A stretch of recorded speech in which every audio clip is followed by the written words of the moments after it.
Et c'est l'heure à présent de la revue de la presse et des médias israéliens sur Studio Kalita depuis Jérusalem. La situation dans le sud et le coronavirus, ce sont les deux titres de la presse israélienne ce matin. C'est aussi les deux titres qui se partagent la une du Yediot Aharonot, feu sur le sud et bataille contre la propagation.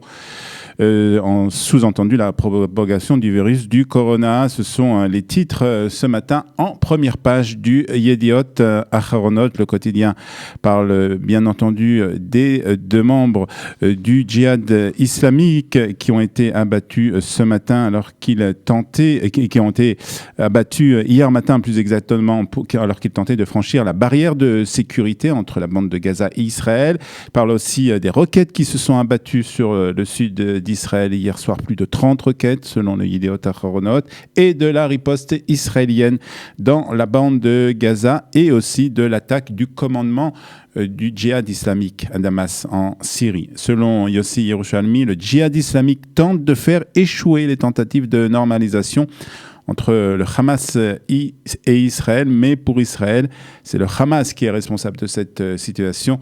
C'est ce qu'explique ce matin le quotidien Israël Hayom. Même si la cible est le djihad islamique, c'est d'ailleurs le titre du Israël Hayom ce matin, le quotidien nous parle aussi du ras-le-bol des habitants du sud d'Israël. Nous nous sentons abandonnés, déclarent des habitants de la ville de Sderot au Israël Hayom.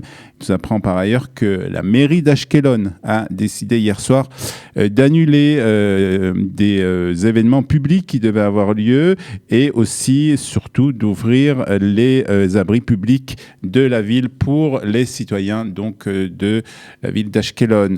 Dans les écoles d'Ashkelon, de Sderot et de Netivot, ainsi que dans les écoles des localités proches de la bande de Gaza, il n'y aura pas cours aujourd'hui.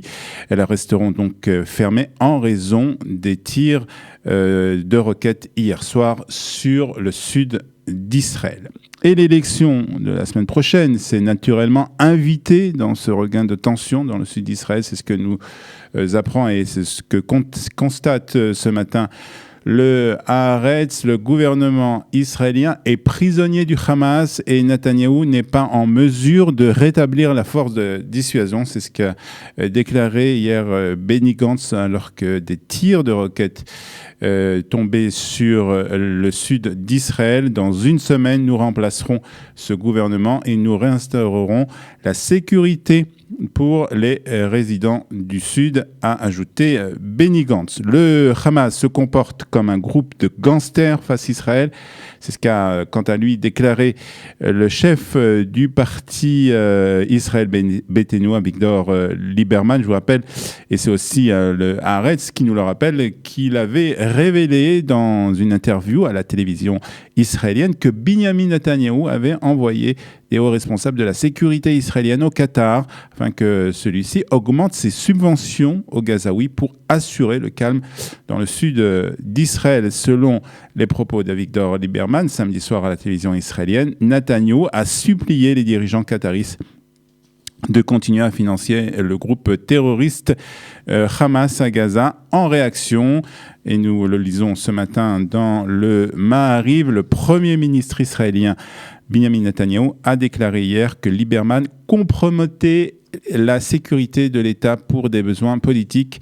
Ce monsieur a décidé de tout faire pour que le Likoud et moi-même ne soyons plus au pouvoir, a-t-il ajouté. Et toujours concernant les élections, qui, je vous le rappelle, vont avoir lieu dans exactement une semaine ici en Israël. Israël Hayom nous parle de deux sondages qui ont été publiés hier par les télévisions israéliennes, par Hatshot Shtem Esrei et par la télévision officielle Cannes.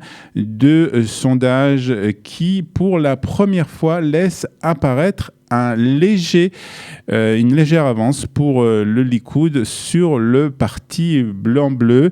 34 sièges pour le Likoud et 33 pour Kahol Lavan, selon le sondage de Hatshot Shtem Esrei. Pour la télévision Cannes, l'écart est le même, mais le nombre de sièges est différent. 35 mandats pour le Likoud, 34 pour Kahol Lavan.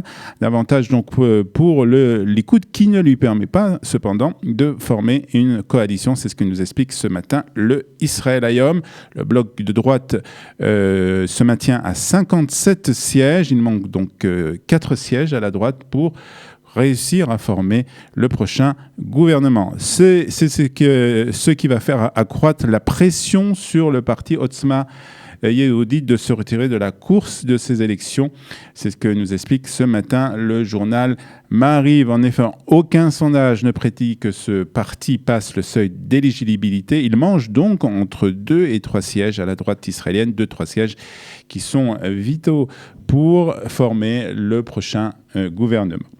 Le second titre de la presse israélienne, comme je vous l'ai dit, c'est le coronavirus en Israël, avec le Israel Hayom qui nous apprend qu'un second Israélien qui avait séjourné sur le navire, sur le paquebot Diamond Princess, qui était en croisière au Japon, vient d'être testé positif de ce virus. Je rappelle qu'il y avait un groupe de 11 Israéliens qui étaient en croisière sur ce paquebot et qui ont été rapatriés vendredi en Israël et qui ont été placés immédiatement en quarantaine dans un hôpital à côté de Tel Aviv.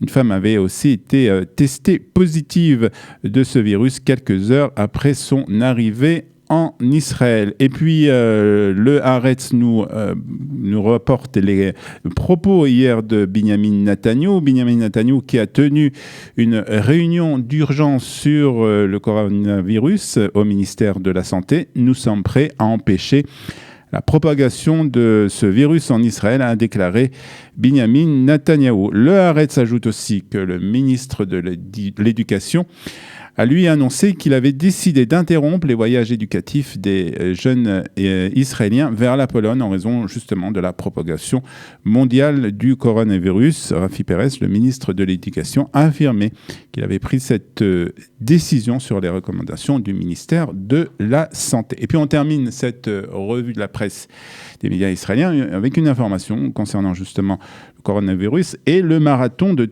Tel Aviv. En effet, c'est le Yediot Ahronot qui nous l'apprend en raison de la propagation du coronavirus. Le ministère de la Santé israélien a ordonné à la municipalité de Tel Aviv de ne pas autoriser les coureurs internationaux à participer à ce marathon, le marathon Tel Aviv 2020. Un nombre record de 2600 participants internationaux venant d'Allemagne, de Russie, des États-Unis, du Royaume-Uni et de France et d'autres pays devaient prendre part ce vendredi 28 février, à ce marathon à Tel Aviv. Mais le ministère de la Santé a décidé de ne pas permettre la participation des coureurs étrangers à ce marathon. C'est ainsi que se termine aussi la revue de la presse et des médias israéliens sur Studio Kalita.